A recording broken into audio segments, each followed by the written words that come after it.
Part 1. The Price of Suffering 1. Introduction to Pain and Grief. Ananda walked slowly through the village, a small, quiet place nestled in the heart of the valley. The sounds of children playing, people chatting, and the occasional clink of tools were muted, as if the entire village was holding its breath. It was in this silence that Ananda noticed the sadness hanging in the air like a fog. The people moved with purpose, but lacked the usual spark of joy. Something was missing.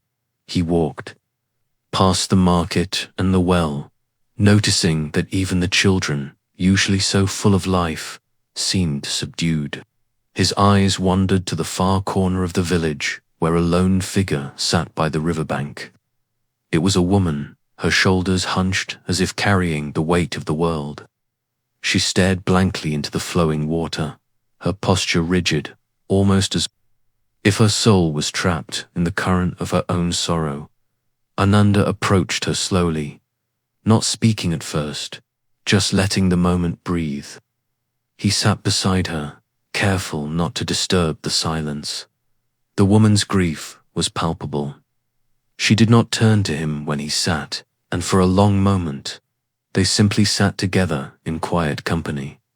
Finally, she spoke, her voice almost a whisper. "I have lost everything. My family, my home, the life I once had.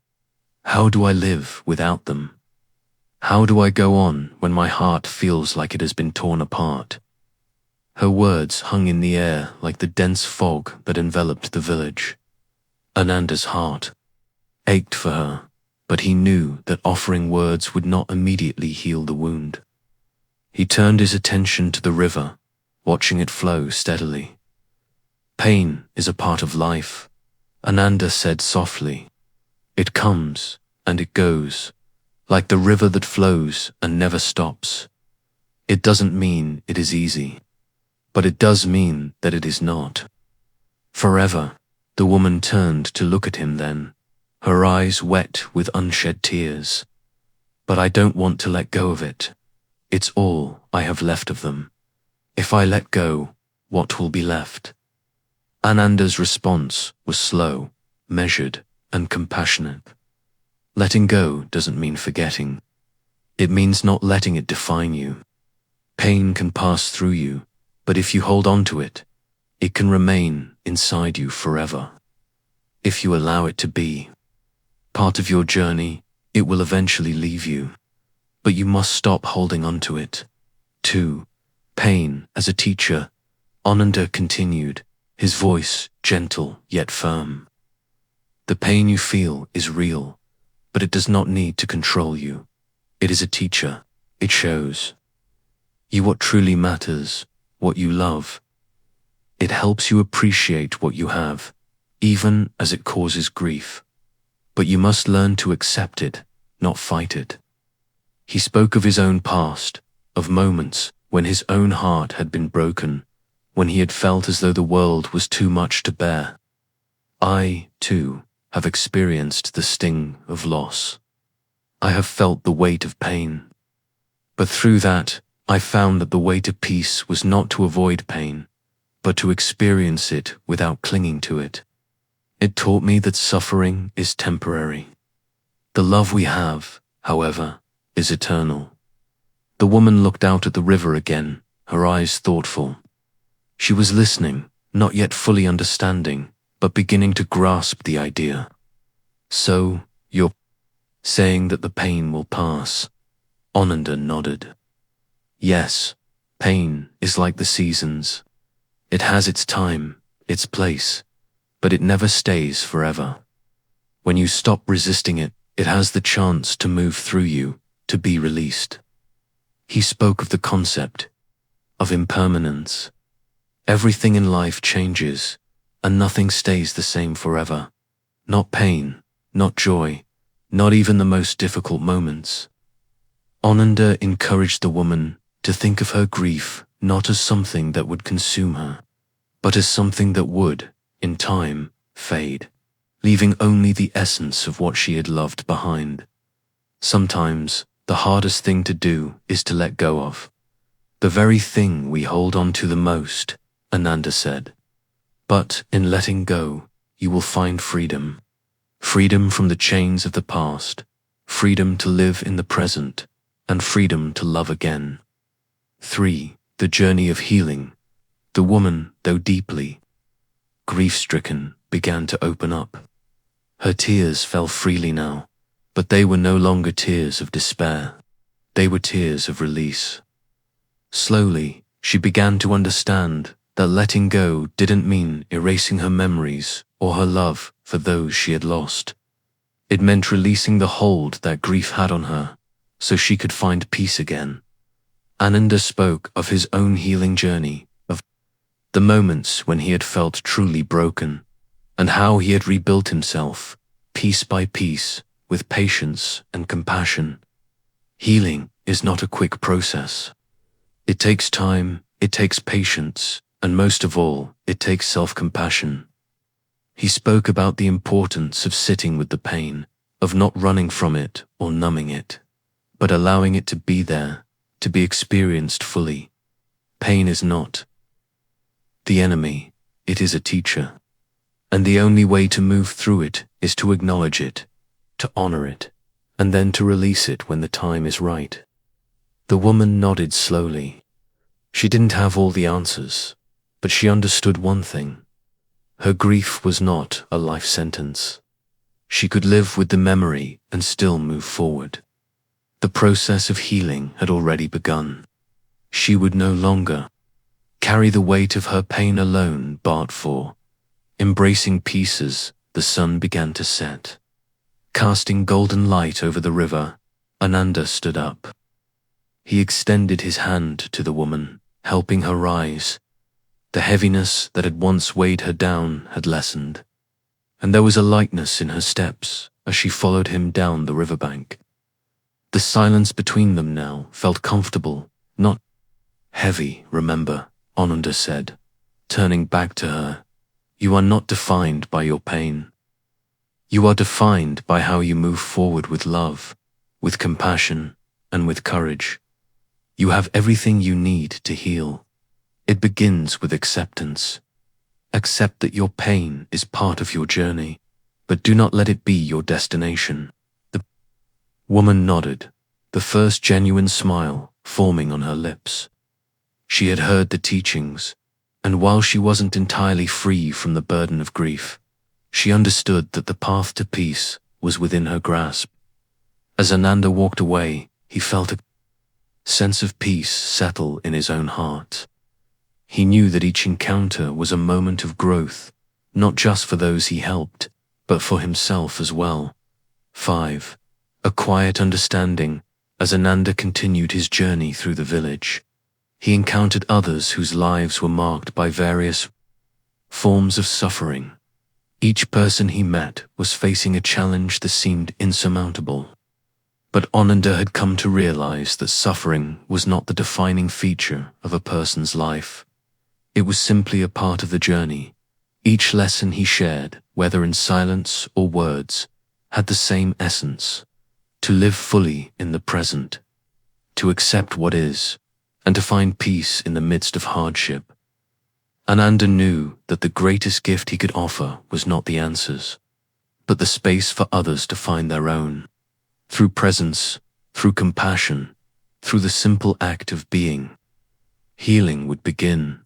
And as he continued on his way, he did not carry the weight of others' pain, but the lightness of shared wisdom, wisdom that had been passed down through generations, wisdom that would continue to shape him and those he met for years to come. Part 2. Acceptance and Unconditional Love. 1. The true meaning of unconditional love. Ananda continued his journey across the land, moving through valleys and climbing hills, until he arrived in a new village. This village was smaller than the last, surrounded by a peaceful forest where the air seemed to carry an aura of calm. As he walked through the village, he noticed the people were not as joyful as he had expected. There was a sense of unrest among them, an unspoken tension in the air. As he passed a small cottage, he noticed a man sitting alone, staring into the distance with furrowed brows. His hands were tightly clenched in his lap, and his face was darkened with bitterness. Ananda approached him slowly, knowing that there was something troubling this man, something that held him captive. "Why do you sit here, alone, with such a heavy heart?" Ananda asked gently, taking a seat beside the man without any rush. The man turned to him, his eyes full of pain and frustration. "I've been wronged," he said, his voice sharp with anger. "I've given everything to my family, my love, my time, my effort, and yet they betrayed me. I have tried to love them, but they have taken advantage of me. How can I keep loving them when all I have received in return is hurt?" Ananda listened with deep empathy. His heart, too, had known betrayal and rejection, but he understood something important about love. It was not a tool to be used by others. It was something sacred, something that belonged within. "You are right," Ananda said, after a long silence. "Love is not about what you receive. It is about what you give. True love, unconditional love, is given freely, without the need for any response or reward."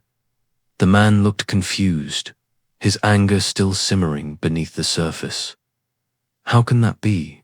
How can I give love to someone who has hurt me so deeply?" Ananda looked at him with compassion. "Unconditional love is not about ignoring the wrongs done to you.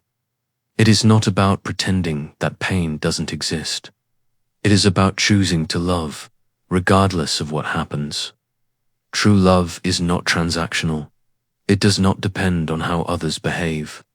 It simply is." 2. The power of forgiveness. Ananda went on to explain that unconditional love is deeply connected to forgiveness. To forgive is not to forget. To forgive is to free yourself from the chains of anger, resentment, and hurt. It is to release the hold that the past has over your present. If you hold on to that pain, you allow it to control your future. But when you forgive, you let go of the need for vengeance or retribution.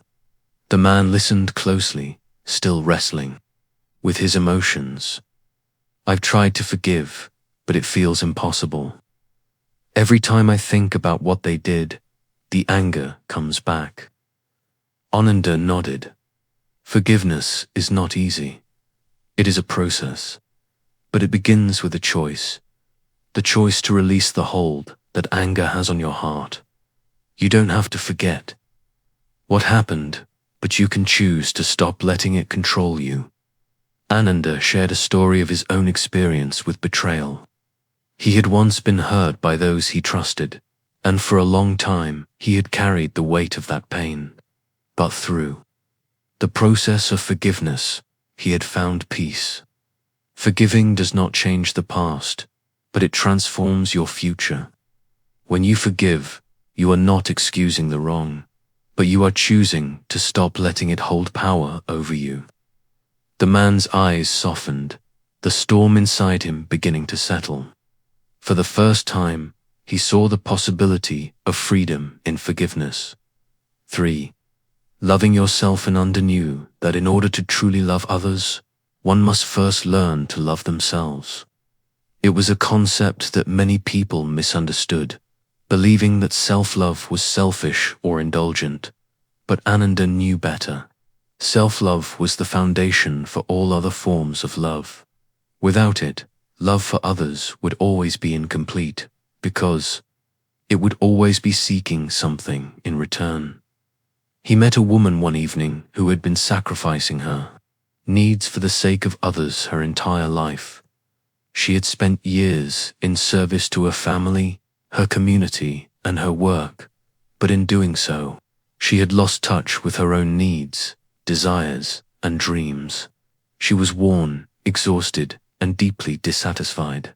Ananda approached her, noticing the exhaustion. In her eyes, "You give so much of yourself," he said gently. "But tell me, How do you care for yourself? The woman looked surprised, as if the question had never occurred to her.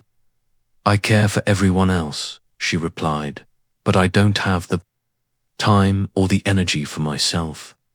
Ananda nodded with understanding. The well runs dry when you give without replenishing it. Self-love is not about selfishness. It is about recognizing that you are worthy of care, worthy of rest, and worthy of kindness. You cannot give from an empty cup. You must fill your own cup first. He taught her how to reconnect with herself. Through mindfulness, through taking time each day to honor her own heart. You must learn to see yourself with the same compassion you show to others. Your heart is just as deserving of love and care. The woman hesitated but agreed to try. Slowly, she began to practice self-compassion, allowing herself to rest without guilt, to take time for her own needs, and to nourish her spirit for self-love. In action, Ananda spoke of the importance of self-compassion, treating yourself with the same care and understanding that you would show a dear friend. He encouraged her to forgive herself for the years spent in self-neglect and to begin taking steps to nurture her soul. You are worthy of your own love, Ananda said. When you love yourself, you open the door to loving others in a way that is pure, unconditional, and free from expectation. In the following weeks, Ananda continued to meet others who were struggling with similar feelings of self-doubt and self-neglect. Through his teachings, he helped them recognize the importance of self. He guided them in practical exercises of self-compassion, teaching them how to embrace themselves fully, without judgment. One evening, a young man who had been struggling with low self-worth came to Ananda. I feel invisible, he said, like no one sees me for who I am. Ananda looked at him kindly. You must begin by seeing yourself, he said softly. You are not invisible. But you cannot see your own worth if you are constantly looking for validation outside of yourself. When you love yourself, you will see that you are worthy of love, not because of what you do, but because of who you are. The young man began to change. He stopped seeking approval from others and started acknowledging his own worth. As he did, he found that his relationships with others also improved. He no longer needed their validation because he had already given it to himself. 5. Unconditional love. Ananda's teachings on unconditional love continued to transform the lives of those around him. He spoke to people who were trapped in cycles of resentment, anger, and fear. Unconditional love, he said, is not about what you receive. It is about what you give, freely, without needing anything in return. It is the most powerful force in the universe. He shared his final teachings with the village before continuing his journey. You do not need to look for love. You are already filled with it. You only need to let it flow. When you give love freely, without expectation, you will find peace. And that peace will transform your life and the lives of others. As Ananda left the village, he felt the deep peace that comes from knowing that he had shared the most important lesson, that love, in its purest form, is not about receiving, but about giving freely and accepting others as they are. Part 3. The Continuing Journey 1. The path to inner peace. Ananda continued his journey, now well beyond the village where he had taught the woman to release her grief.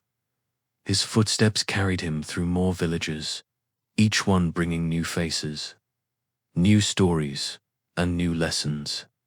But one thing remained constant: his presence.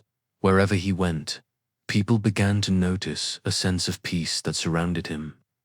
It wasn't in his words, nor in his actions, but in his being. He had found peace by living in the present moment, fully and without reservation. One day, as he walked through a dense forest path, he met a young man sitting under a large tree.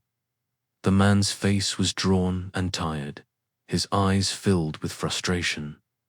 "I cannot seem to find peace," he said. "I search everywhere for it, in people, in work, in success. But no matter what I do, it always feels just out of reach."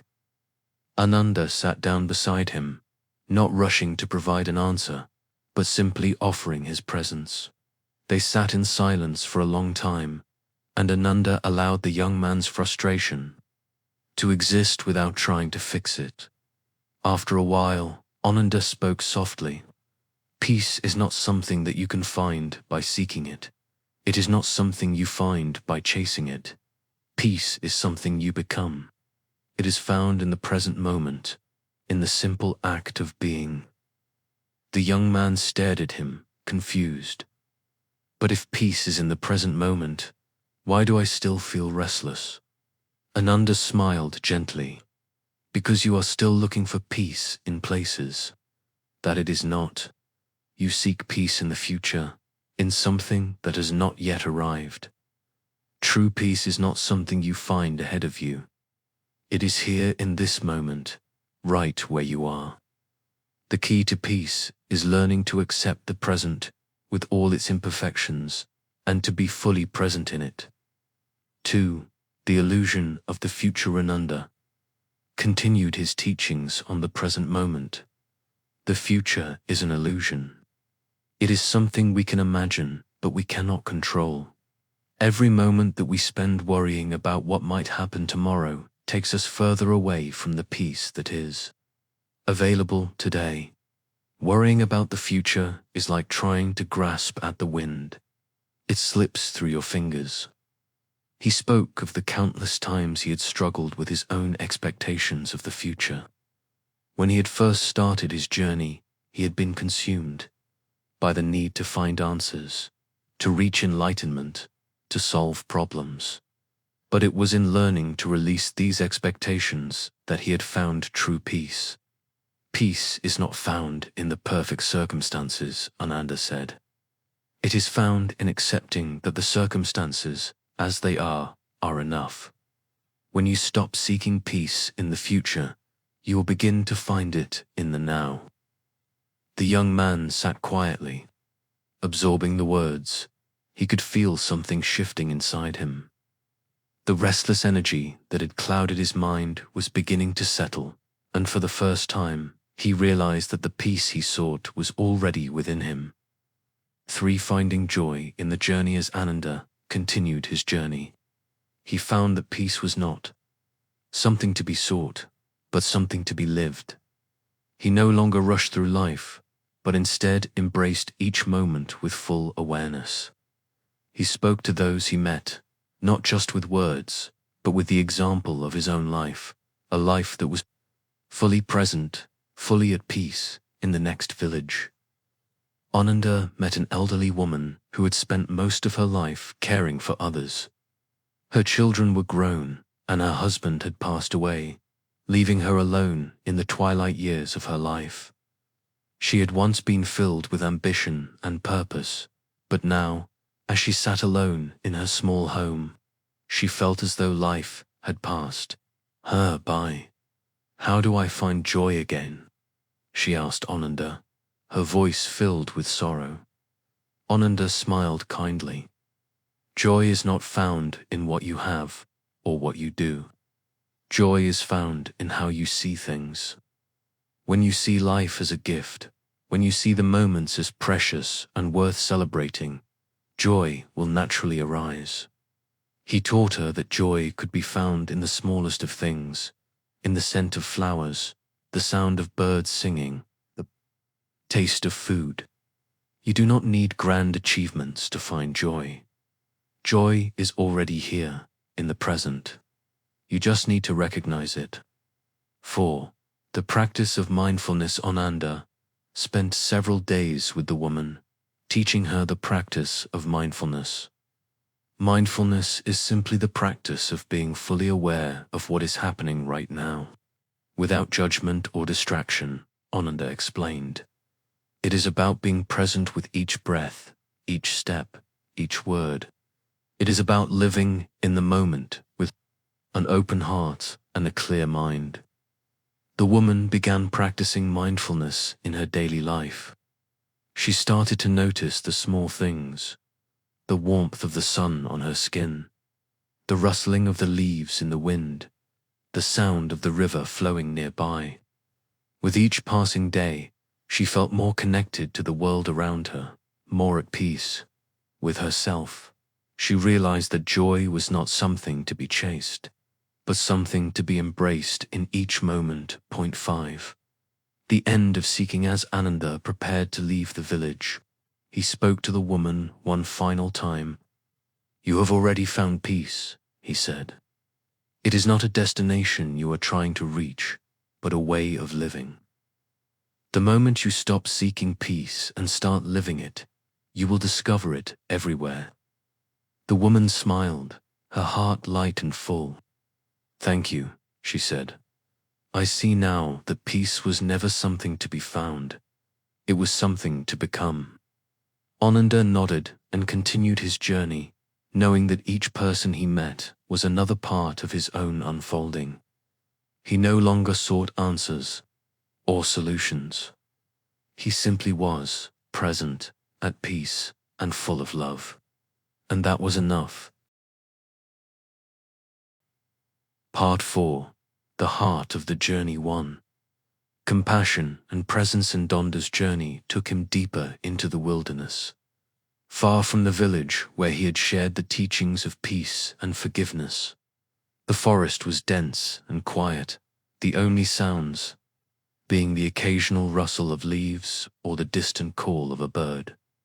Here, in the solitude, Ananda often found clarity.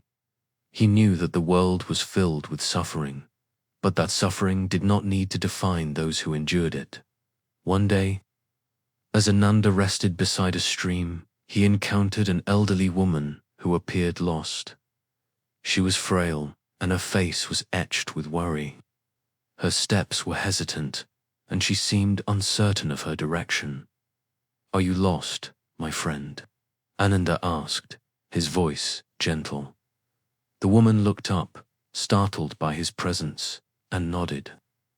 "I've been wandering for days," she said, her voice cracked with fatigue. "I've been looking for something to ease the pain of my heart. My family has all passed, and I am left alone in the world." Ananda invited her to sit beside him by the stream. He noticed how her body was tense, as if carrying the weight of years of grief. He could feel the heaviness in her presence, the loneliness, the fear of being forgotten. "Do you know," Ananda asked, "that you do not need to carry this pain alone?" The woman's eyes filled with tears. "But how? How can I live without my family? How can I move forward when my heart is broken?" Ananda sat beside her in quiet understanding. "You are not alone, even in your pain," he said. "Compassion is the key to healing. You do not need to carry your grief in silence. You are worthy of love and care, not just from others, but from yourself. Compassion is not only given to others, it must also be given to yourself." The woman listened intently, her eyes softening. "But how do I begin to heal?" Ananda's voice was calm. "Healing begins with presence. You must be present with your pain, not avoid it. Compassion starts by accepting the pain as it is, without judgment. It is through presence that you begin to transform that pain, too." Loving without conditions. As the woman sat quietly beside Ananda, he shared the wisdom of unconditional love. True love does not have conditions. It is not about expecting something in return, or loving only when it is easy. True love is giving freely, without reservation. Ananda explained how love could be a force of transformation, not just for others, but for ourselves as well. When you love without conditions, you are free from the expectations that weigh you down. You are not bound by the need for approval or recognition. The act of loving freely opens your heart and connects you to the world. He spoke of a time when he himself had struggled with attachment, when he had tried to love others with expectations of receiving love in return. It was only when he learned to love without conditions that he experienced the true freedom of love. Unconditional love does not require perfection, Ananda said.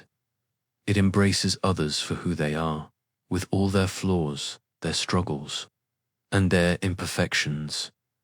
It is a love that is patient, forgiving, and kind, even in the face of adversity. The woman sat silently, absorbing his words. But what about the pain of losing those we love? How do we love without fearing loss? Ananda smiled softly. Loss is inevitable, yes, but love is eternal. The love you give does not disappear when someone is no longer physically with you. It transforms into something greater, a memory, a lesson, an energy that stays with you. To love unconditionally means to understand that love is not bound by time or space. It is an infinite force that connects us all. 3. The practice of self-love. Ananda continued his teachings, now focusing on the importance of self-love. He shared that before one could truly love others, it was essential to cultivate love within oneself. Self-love is not narcissism or selfishness. It is the recognition that you are worthy of care, respect, and compassion. Without self-love, the love you give to others is incomplete. It comes from a place of lack, not abundance. The elderly woman, now more attentive, began to reflect on her own life. She had spent many years caring for others, her family, her community, but had never taken the time to care for herself. I have given everything to others, she said, but I never considered what I needed. Ananda nodded. This is common, especially for those who have loved deeply. But remember, to give love to others, you must first fill your own heart. Self-care is not a luxury, it is a necessity. Without it, you will burn out, and your ability to give love will diminish. He taught her simple practices of self-compassion, encouraging her to take moments each day to nurture her own heart. It can be as simple as taking a quiet walk, breathing deeply, or reflecting on the beauty around you. These are small acts of love that restore and heal your spirit. The woman's eyes began to soften as she realized that she had been neglecting her own well-being. But how do I stop feeling guilty about caring for myself? She asked. Ananda smiled. You are worthy of your own love. Self-love is the foundation upon which all other love is built. If you cannot give yourself the gift of peace and care, you cannot give it to others. 4. Compassion in action. As Ananda continued his journey, he encountered others who were struggling with various forms of suffering. One day, he met a man who was devastated by the loss of a loved one. The man, consumed by grief, felt as though his life had no meaning without that person by his side. I cannot go on, the man said. Everything feels empty. What is the point of living when everything I loved is gone? Ananda, understanding the man's pain, sat beside him in silence. Grief is a natural part of love, Ananda said. It comes because of the depth of the connection you shared. But grief does not define you. It is a process of healing, not the end of your story. Ananda shared a story from his own journey, about a time when he had lost someone dear to him. At first, I felt as you do. But I realized that in order to honor the love we shared, I had to live. I had to carry forward the lessons they had given me, and I had to live with love. That is the greatest tribute we can offer to those who have passed. The man listened intently. So, You are saying that I can still love and honor them, even though they are gone. Ananda nodded. Yes, the love you shared is not something that ends with their passing. It continues in your heart and in the way you live your life, in every act of kindness, in every gesture of love, you honor them. 5. The heart of the journey. Ananda's teachings on compassion and love were not just philosophical, they were practical, lived experiences. He had shown people that love was not a mere emotion or ideal. It was a way of being. It was a conscious choice to live with an open heart, no matter the circumstances. As Ananda walked away from the elderly woman, now a woman who had embraced the power of self-love, he felt a deep sense of peace. The teachings he shared were simple, but they carried with them the weight of profound truth. The heart of the journey is not about seeking answers or accumulating wisdom. Ananda said softly as he walked into the sunset. The heart of the journey is about being present, being kind, being compassionate, being love. As the night fell and the stars began to shine, Ananda reflected on his own journey. He had spent years searching, seeking answers, looking for truth. But now he realized that the truth was not something to be found. It was something to be lived. And in living it, he had discovered that love, compassion, and presence were the true keys to peace. Part 5. The final step 1. The ultimate letting go. Ananda had traveled far and wide, sharing his teachings on peace, love, and acceptance. Yet, as he walked the quiet road of a small village, he found himself confronted with a truth he had long known but had never fully embraced, that the final step in his journey was not to seek more answers, but to let go of the search altogether. As Ananda walked deeper into the heart of the village, he encountered a man sitting near a small hut. The man's face was clouded with confusion, his hands clenched in frustration. He looked up as Ananda approached, and without hesitation spoke. I have spent my life searching. I have traveled far, learned much, and yet I still do not understand. What is the purpose of this journey? What is the final step? What am I still missing? Ananda sat beside him in silence for a moment. His heart went out to the man, whose soul was clearly weary from a lifetime of seeking. You are asking the right question, Ananda said quietly. But the answer lies not in the search itself, but in the letting go of it. The man furrowed his brow. But how can I stop seeking? I've spent so much of my life trying to understand, to find the answers. How do I know when I've found the right path? Ananda looked at him with kindness. The journey has never been about finding something. The final step is not to find something you have lost, but to realize that you have never lost it at all, too. The illusion of searching. Ananda explained that searching itself was the illusion. It was the belief that there was somewhere else to be, something else to find, that kept people in a perpetual state of restlessness. The truth, he said, was that everything they were searching for, peace, love, understanding, was already within them. It was only their attachment to the idea of a destination that kept them feeling incomplete. The truth is simple, Ananda said, his voice calm yet unwavering. You do not need to search for peace, because it has always been here.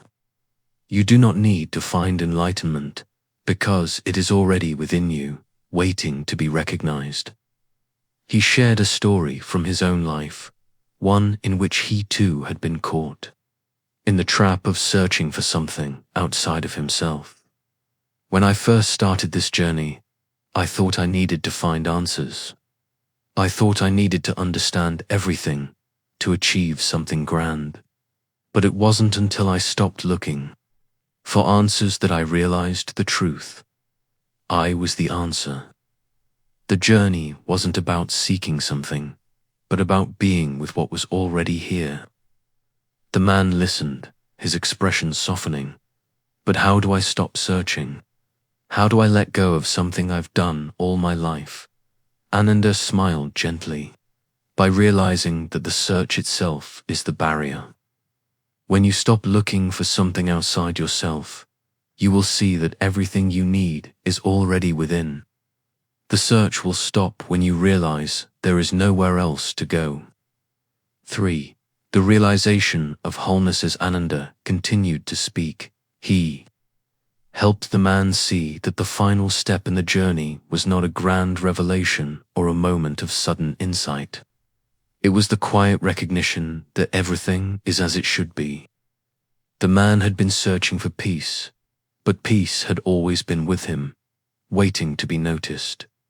You are whole, Ananda said, his voice a soft whisper. You have always been whole. The idea that you are incomplete is an illusion created by your mind. The truth is that you are already at the destination. You are already what you seek. The man looked up, his eyes wide with understanding. For the first time, he realized that his search had been driven by a sense of lack. He had believed he was incomplete, that something was missing. But now, with Ananda's words, he understood that the very act of seeking had been the thing that kept him feeling unfulfilled. For letting go of the need for change, Ananda shared that the key to true freedom was to stop fighting against what is. The need to change things, to fix things, is what causes suffering. Acceptance is the path to peace. When you stop trying to control everything, when you stop wishing for things to be different, you will find the peace you seek.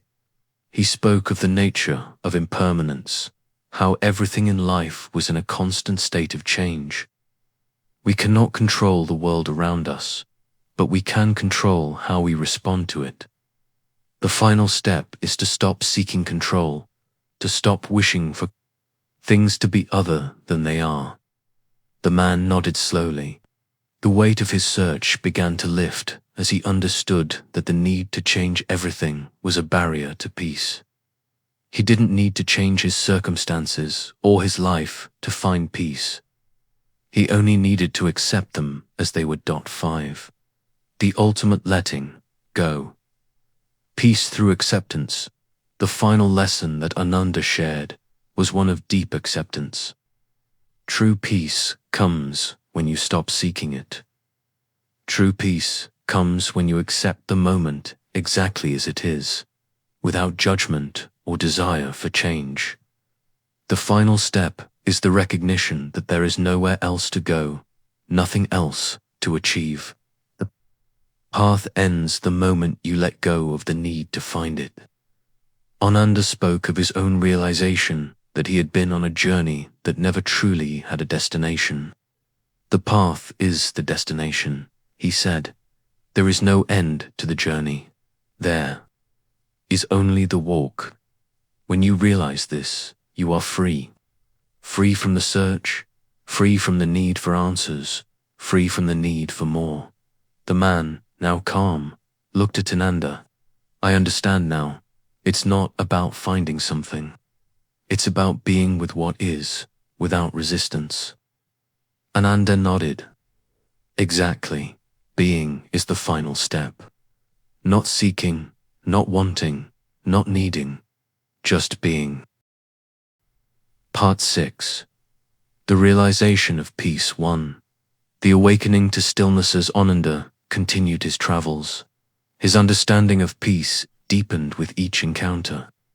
He no longer searched for answers or teachings, as he had long since realized that the answers were not external. They were within him all along. Yet he found that every person he met, every moment he experienced, was an opportunity to share and reflect on the wisdom he had come to understand. One morning, after a long night of meditative sleep under the stars, Ananda awoke early. The air was fresh with the scent of dew and earth, and a faint mist lingered in the valley below. He stood silently, breathing in the crisp morning air. This was the most serene he had felt in a long time. A profound sense of stillness and clarity had washed over him. He thought of the many people he had met throughout his travels. Each of them had sought peace. Each of them had struggled with suffering. But he now realized that peace was not something to be found, nor something to be earned. It was simply a state of being that arises when we stop striving and start living in the moment. As Ananda reflected on this insight, he felt the presence of a man approaching. The man's face was troubled and his steps were heavy. He sat down beside Ananda, sighing deeply. "I have heard your teachings," the man said, "but I still feel lost. I understand the concept of peace, of love, and of letting go. But inside, I am restless. I want peace, yet I cannot find it." Ananda turned to him, his voice calm yet filled with warmth. Restlessness is a part of the human condition. It comes when we are looking for something outside of ourselves, something to fix or change. But peace is not found through seeking or effort. It is found when we stop running and begin to be still. The man listened carefully, yet there was still confusion in his eyes. "But how can I simply be still? My mind is constantly restless, always thinking, always moving. I cannot stop it." Ananda smiled softly. "The key is not to stop your thoughts. The key is to observe them. Your thoughts will come and go, but you do not need to identify with them. You are not your thoughts. You are the observer. 2. The power of present." Sonda continued, explaining that true peace was not about achieving a particular state of mind or environment. It was about being present in the here and now, fully aware of each moment as it was. When you are fully present, without judgment or expectation, the mind becomes still naturally. You stop fighting your thoughts and simply observe them. The more you observe without attachment, the quieter the mind becomes. It is through presence that you experience peace. He spoke about his own journey of learning to be present. "In the beginning, I tried to control my thoughts. I thought that peace would come when I could make my mind quiet. But it was only when I stopped trying to control it that I found true stillness. The more I tried to force peace, the more elusive it became." The man was beginning to understand. "So, you are saying that peace is not something I find, but something I allow?" Ananda nodded. "Yes, peace is already here, in this moment, but we often get in the way by trying too hard to grasp it. It's like trying to catch the wind. When you stop chasing it, you realize it was always there, surrounding you." 3. Acceptance of what is. As the man absorbed Ananda's teachings, he began to realize that the essence of peace was rooted in acceptance. The struggle to change things, to resist what was happening in the moment, was what caused inner turmoil. When we stop trying to control every situation, we open ourselves to the peace that is always present. Ananda explained, acceptance does not mean resignation or inaction. It means embracing what is, without judgment. It means saying, this is the way things are right now, and not trying to change them. When you accept life as it is, you stop fighting it. You stop resisting the flow of life, and in that surrender, you find peace. He spoke of the power of known attachment. Attachment is what causes suffering. When you are attached to a person, an outcome, or a situation, you create suffering for yourself. The key is to love without attachment, to give without expectation, to live without clinging. The man sat silently, contemplating this new perspective. Slowly, the furrow in his brow began to soften, and he felt a shift inside himself. He had spent so much of his life resisting the present moment, constantly wanting something else, something better, something different. He now understood that peace was not a future goal, but a present reality, waiting to be embraced. 4. The illusion of control. Ananda spoke of the illusion of control that people often carried with them. Control is an illusion. We cannot control life. We cannot control others, and we cannot control the future. Life flows like the river, sometimes calm, sometimes turbulent, but always moving. Our job is not to control it, but to flow with it. He shared a personal story of a time when he had tried to control his path, to force things to unfold according to his plans. It was only when I surrendered to the flow of life that I found true peace. It was not about giving up or giving in. It was about trusting that life knows what it is doing. And when I let go of the need to control everything, I found that life unfolded in ways I could never have imagined. The man, now deep in thought, began to reflect on his own life. How much of his energy had been spent trying to control the uncontrollable? How many moments of his life had been wasted in resistance, when all he needed to do was accept the flow of life and be present in each moment? 5. The end of the journey. The awakening to peace. As Ananda and the man sat together in the stillness of the forest, the last lesson unfolded. Ananda explained, the end of the journey is not about reaching a destination. It is about awakening to the fact that we are already there. The search ends when we realize that peace is not something outside of us, but something we carry within. We do not need to find it. We only need to recognize it. The man, now fully awake to the teachings, smiled with a sense of relief. He no longer felt the need to search for peace, for love, or for answers. He understood that the search itself had been the barrier, and the moment he stopped searching, he found that peace had always been there. Within him, Ananda stood, preparing to leave the village and continue his journey. The final step in the journey is simply to live. Live in the present moment. Live with love, with acceptance, with peace. This is the path, not the path to somewhere else, but the path to being fully alive, right here, right now. As Ananda walked away, the man felt a profound sense of peace settle in his heart. The journey was over, not because he had reached an end point, but because he had finally awakened to the truth that peace was not a place to go, but a way of being. Part 7. Living the Truth. 1.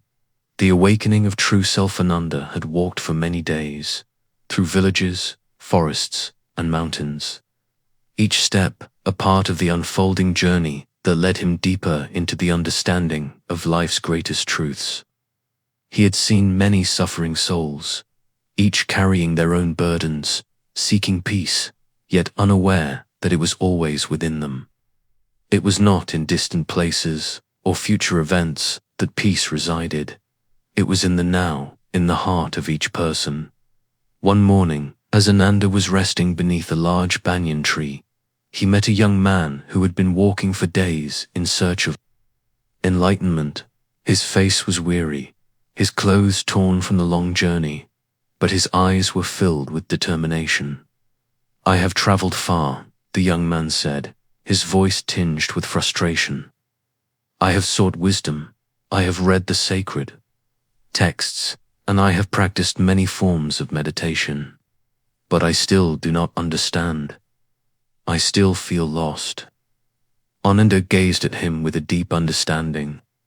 "You are searching for something that cannot be found through effort or study. You are searching for your true self." The young man looked confused.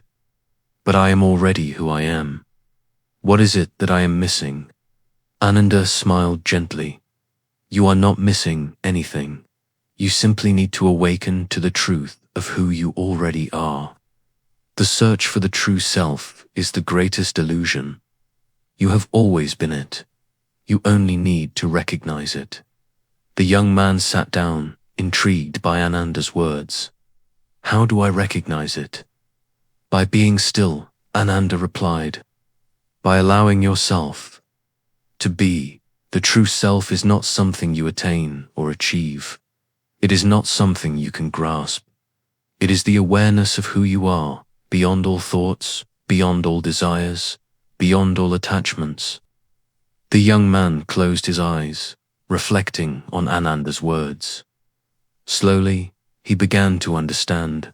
The self he had been seeking was not outside of him. It was the awareness within. It was the presence that had always been there, waiting to be acknowledged, too. The nature of true freedom. Ananda continued his journey, sharing his wisdom with others along the way. As he traveled, he encountered a woman who had been trapped in a cycle of fear and self-doubt for many years. She had been afraid to make decisions, to speak her truth, and to step out into the world. I have always been afraid of making the wrong choice, she confessed to Ananda. I feel like my life is a series of missed opportunities. I don't know how to find the courage to live freely. Ananda, understanding her pain, spoke gently. Fear is the greatest prison we can create for ourselves. It binds us to the past, to the what-ifs, and keeps us from embracing the present. The key to freedom is not to wait for fear to disappear, but to move through it with courage and faith. Woman looked uncertain. But how can I move through fear? It has held me back for so long. How can I break free? Ananda nodded. You move through fear by living, not by waiting for the fear to go away, but by stepping into each moment with courage.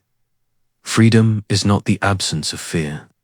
It is the ability to live despite it. When you live with acceptance and awareness, fear no longer has the power to control you. He shared with her a story from his own life, a time when he had faced great challenges and fears. At first, I was afraid to move forward. I wanted to remain in the comfort of what I knew, even though I was not truly living. But once I accepted that fear was a natural part of life, I began to walk forward anyway, and in doing so, I found freedom. The freedom to choose, to live, to love. The woman listened closely, and for the first time, she began to feel a shift. True freedom, she realized, was not about escaping fear. It was about embracing life fully, regardless of the fear that might arise. 3. Living with truth, as Ananda continued. His journey, he found himself in the presence of a wise elder who had lived through much hardship. The elder had seen many seasons of life, had experienced loss, joy, hardship, and love. Yet, despite the many trials of life, the elder seemed to live with a sense of peace that was rare to find. You have lived a long life, Ananda said to the elder. What is the most important lesson you have learned? The elder smiled, his eyes twinkling with wisdom. The most important lesson is to live with truth. Many people spend their lives trying to be something they are not. They wear masks, pretending to be who they think they should be. But true freedom and peace come when you live authentically. When you are true to yourself and live in alignment with your deepest values. Ananda nodded, feeling the truth in the elder's words. But how do we live with truth when the world often demands that we conform to its expectations? The elder's smile deepened. Living with truth does not mean rejecting the world. It means being true to who you are, regardless of external pressures. It means speaking your truth, living your truth, and trusting that the world will accept you as you are. When you live authentically, you align yourself with the flow of life. You become part of the world, rather than trying to fit into it. Ananda reflected on this teaching, knowing that living truthfully was the key to finding lasting peace. It was through authenticity that one could connect to the deepest part of themselves and to the world around them, for the journey is the truth. As Ananda's travels continued, he encountered a traveler who was lost in the search for meaning. "I have been on this journey for years," the traveler said. "I've searched for the truth in many places, through teachings, through practices, through people. But I still don't know what the truth is. What am I missing?" Ananda sat with the traveler by a fire, letting the flickering flames dance between them. The truth is not something you find outside of yourself. The truth is within you. It is not a philosophy to be understood, but a reality to be lived. The traveler looked confused. "What do you mean by that?" Ananda smiled gently. "The truth is not a destination to be reached, but a path to be walked. The journey itself is the truth. When you walk the path with awareness, with presence, with love, you begin to live the truth. It is not about discovering a particular set of facts or teachings. It is about living authentically, fully, in every moment. The truth is revealed in how you live." He paused, letting his words sink in. "The path you walk is the truth. And when you live in harmony with that path, you live in alignment with the truth of who you are." 5. The final realization. As Ananda continued his journey, he realized that the path was not something to be followed, it was something to be lived. The final realization was that peace, truth, love, and wisdom were not external goals to be attained. They were already inside him, always had been, and always would be. The final step in his journey was not a new teaching, nor a new insight. It was the deep awareness that life itself was the greatest teacher. Every person, every moment, every challenge was an opportunity to live in truth, to embody love, and to walk the path with presence. Ananda smiled as he walked toward the horizon. He had realized that the journey had always been about living fully, embracing each step, each breath, each moment as it came. The truth was not something to be found in distant places, but in the very act of living. As he walked, he knew that his journey would continue.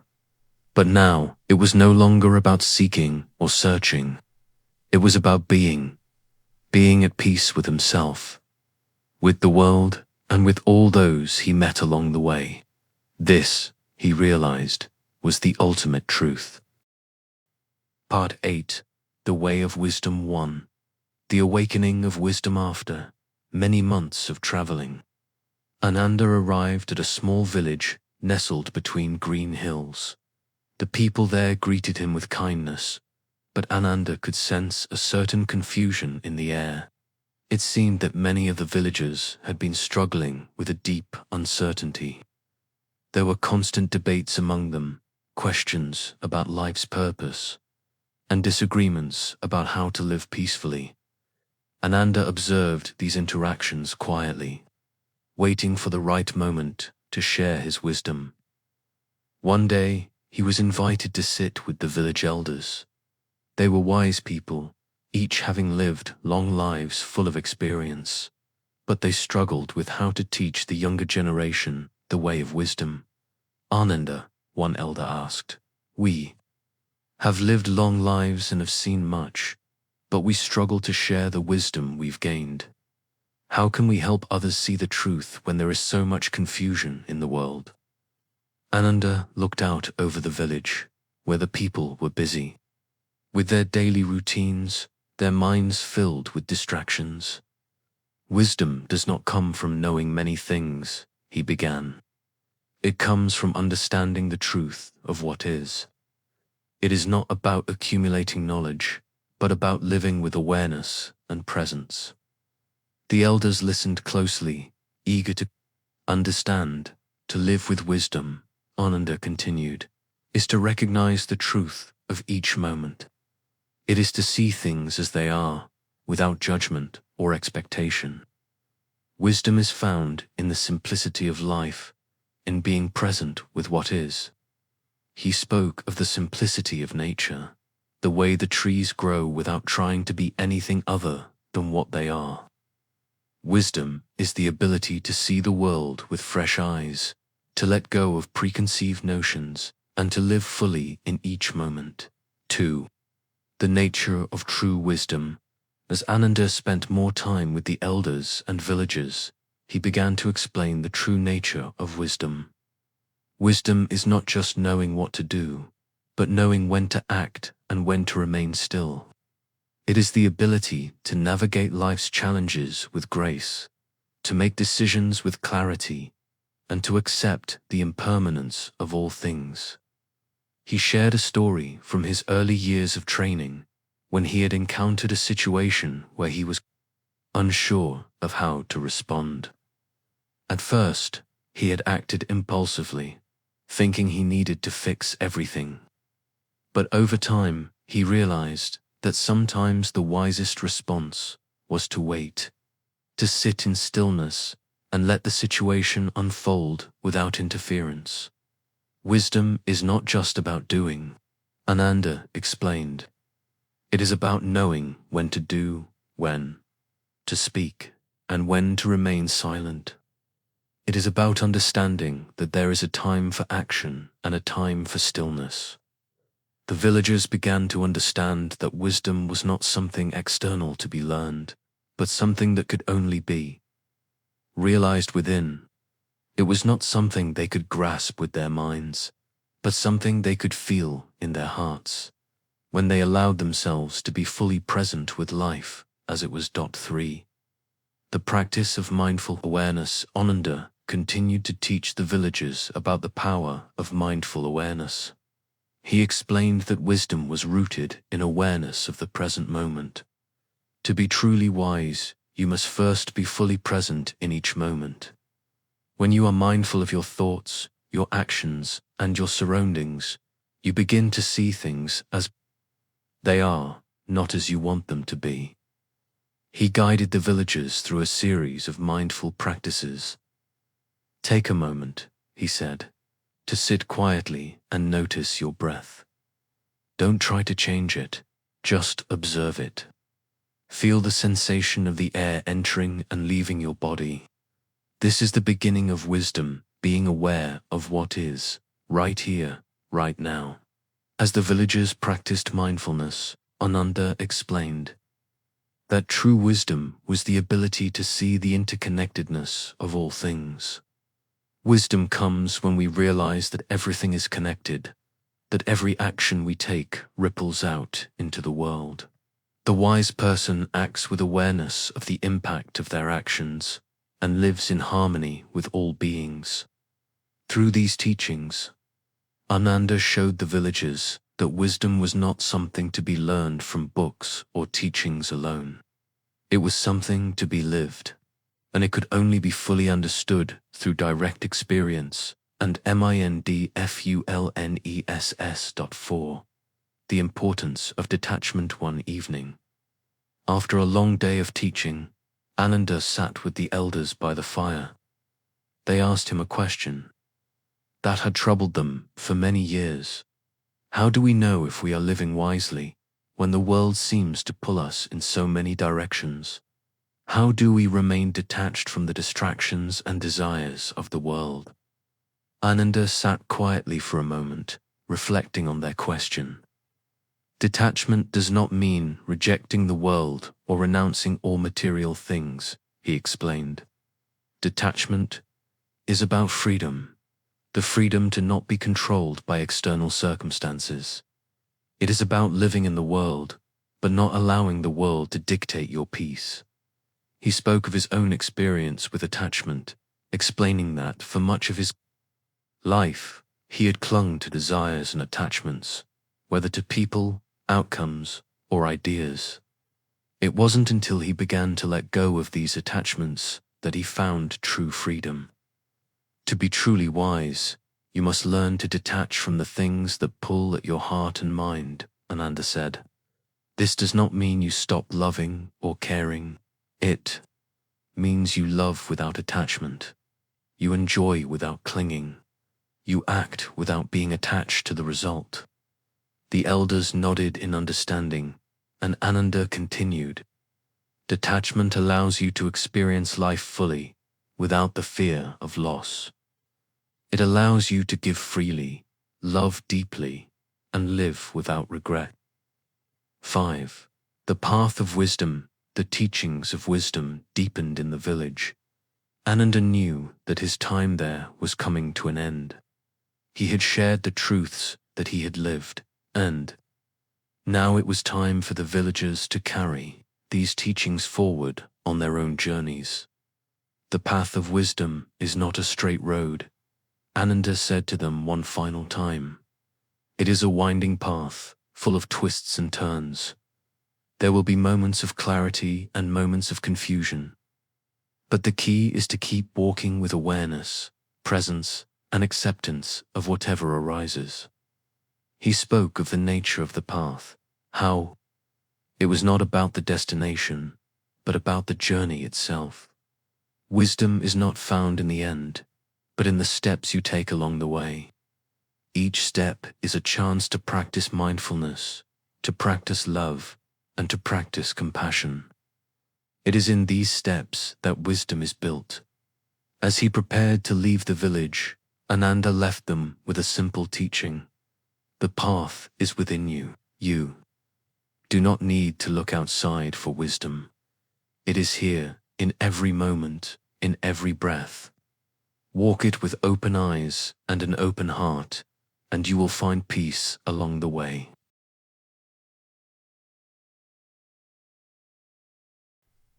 Part 9. The Compassionate Heart One. The foundation of compassion. Ananda walked slowly through the forest, feeling the peaceful energy of nature surrounding him. His path had led him far, and the more he traveled, the more he realized that the essence of peace lay not in any external place, but within the heart of each person. As he arrived at a small village by a quiet river, Ananda felt the pulse of the community. There was something deeply peaceful about this place, but he noticed a subtle tension in the eyes of the people. It seemed as though they were living in fear, disconnected from each other, and unsure of how to engage with one another in a meaningful way. One evening, Ananda sat by the river with an elderly man who had lived in the village for many years. The man spoke with a heavy heart. I see so much pain in the world. People are struggling, and I feel helpless. We have been through so much hardship here, but we still do not understand how to find peace. We talk about love, but we rarely act on it. Ananda listened, feeling the weight of the man's words. Compassion is not just a feeling, Ananda said gently. It is an action. True compassion is not about simply feeling sorry for others. It is about helping them, acting with love, and showing kindness, even when it seems difficult. The elderly man was quiet for a moment, reflecting on what Ananda had said. But how do we begin to practice true compassion? How can we give love to others when we ourselves are so weary? Ananda smiled softly. The key to compassion is starting with yourself. If you cannot love and care for yourself, you will find it hard to give love to others. Self-compassion is the first step. When you care for your own heart, you can then share that care with others. Compassion is not a finite resource. It grows the more you give. 2. The role of empathy in compassion. The next morning, Ananda gathered the villagers together by the river, and they sat in a circle around him. To practice compassion, we must first practice empathy, he began.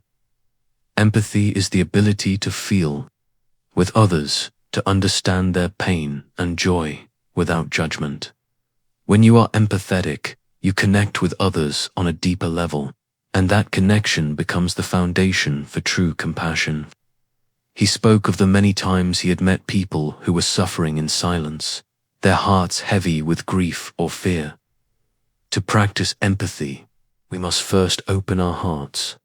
We must listen without judgment, without the urge to fix things, and simply be present with the other person. When we truly listen, we begin to understand their pain, and in that understanding, we can begin to help. Ananda continued, empathy is not about taking on the suffering of others, but about sharing it. When we show empathy, we help others feel seen, heard, and understood. This alone is often the first step in the healing process. The villagers listened intently as Ananda spoke. He encouraged them to practice empathy by truly engaging with the people around them, by listening to their struggles without rushing to provide solutions. Sometimes, the greatest gift we can give to others is simply our presence. 3. Compassionate action. As Ananda spent more time with the villagers, he saw that the real test of compassion was not just in feeling for others, but in acting on that compassion. Compassion without action is like a tree without fruit, Ananda said. It looks beautiful, but it serves no purpose. He began sharing simple ways the villagers could show compassion in their daily lives. You don't have to perform grand acts of kindness. Compassion can be as simple as offering a smile to someone who is struggling, holding the door open for a neighbor, or listening to someone who needs to talk. It can be found in small gestures, in the way you engage with others.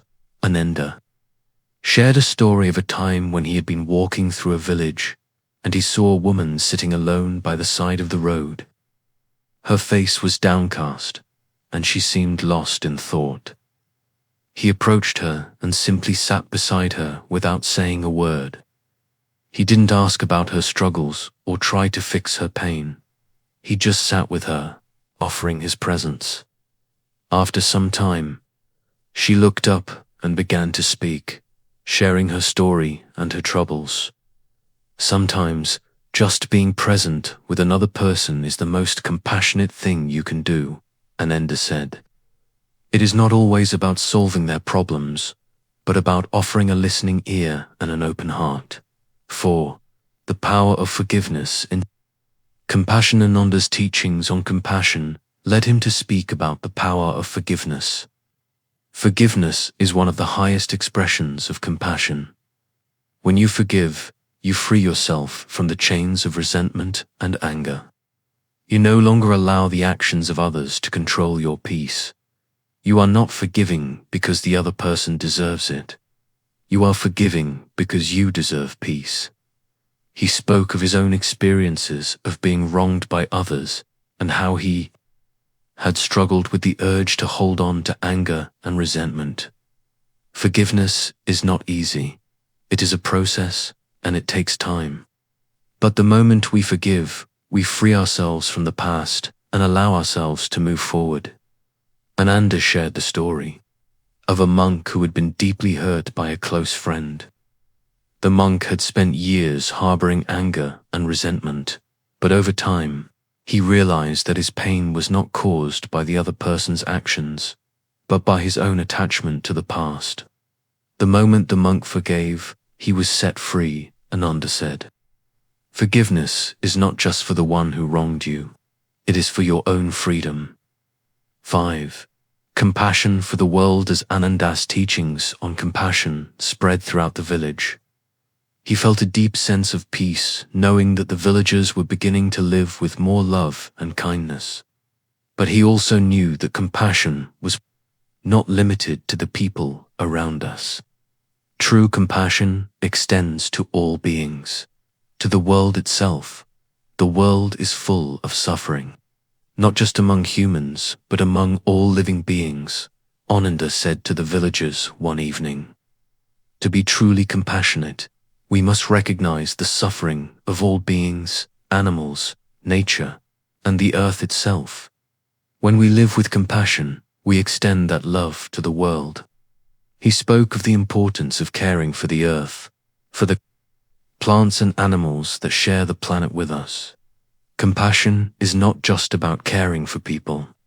It is about understanding that we are all interconnected. When we harm the earth, we harm ourselves. When we harm animals, we harm ourselves.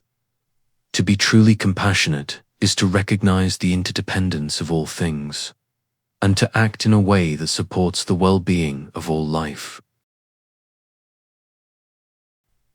Part 10. The Path of Inner Peace 1.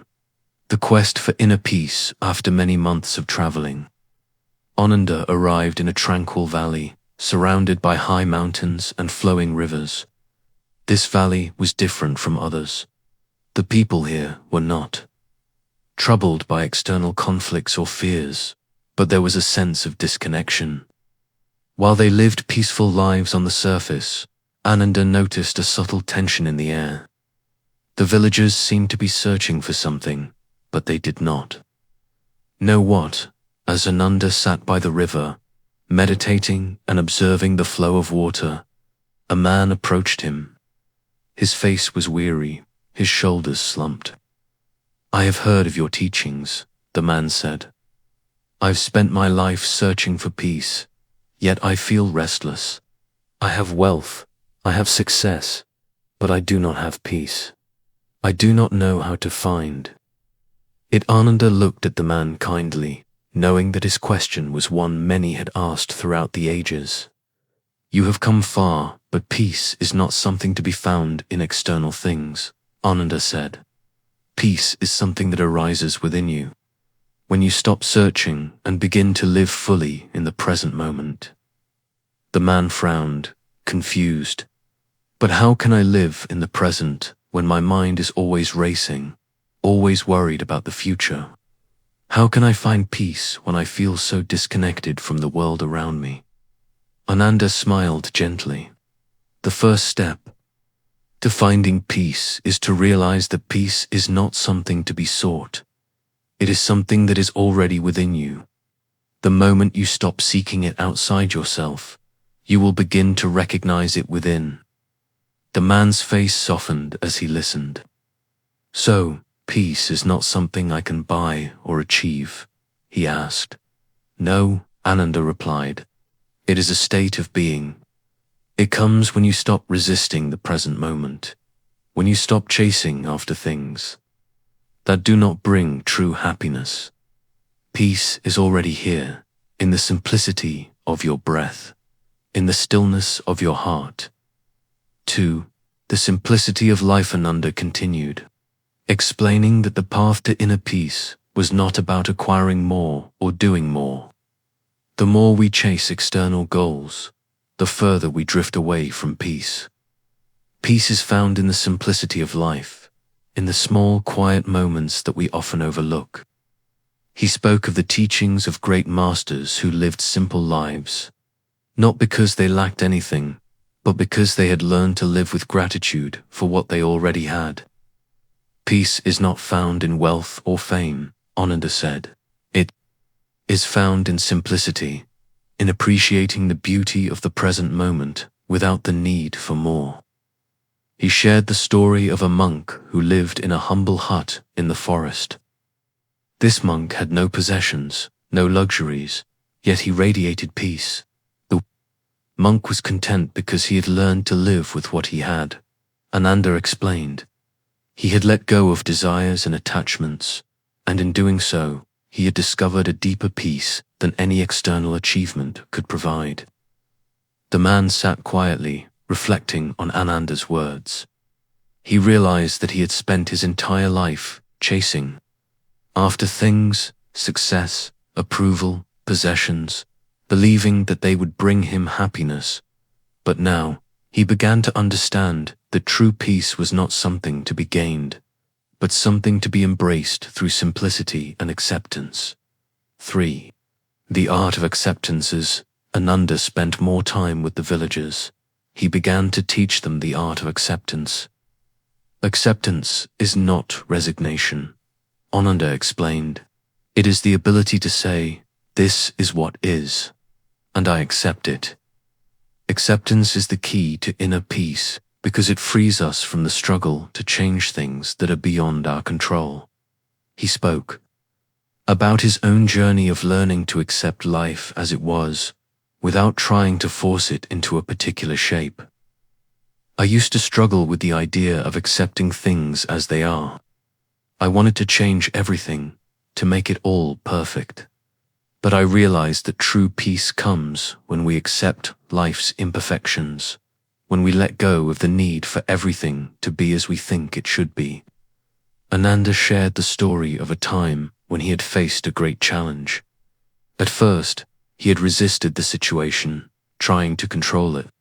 But after some time, he realized that his resistance was only making him more unhappy. When I finally accepted the situation as it was, I felt a deep sense of relief, Ananda said. Acceptance is the path to peace because it allows you to live fully in the present moment without resistance. The villagers began to practice acceptance in their own lives, noticing how much lighter they felt when they let go of the need to control everything around them.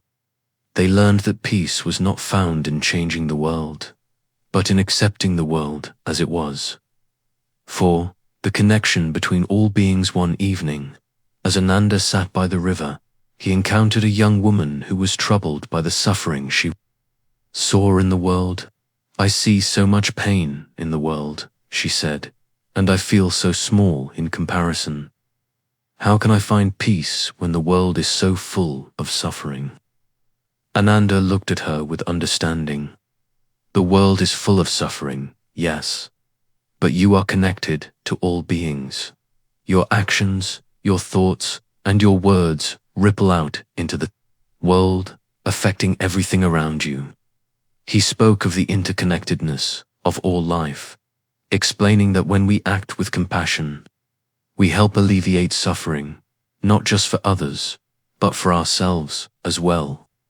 When you act with love and kindness, when you live with mindfulness and care, you are contributing to the peace of the world. The path to peace is not just about inner peace. It is about spreading peace through your actions. Ananda shared a story of a time when he had helped a stranger in need. I didn't do it for recognition or reward. I did it because it was the right thing to do. And in doing so, I found peace, not because of the result, but because I had acted with compassion. The young woman understood. So, peace is not just about being at peace with ourselves.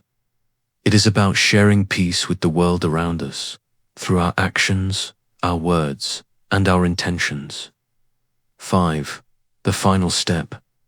Living in harmony with Ananda's final lesson was about living in harmony with the world. The final step to inner peace is not about seeking it anymore. It is about living in harmony with the world, with yourself, and with all beings. When you stop resisting, when you stop seeking, you will find peace in every moment. He spoke of the flow of life, how everything in existence was constantly moving, changing, and evolving. Life is like the river.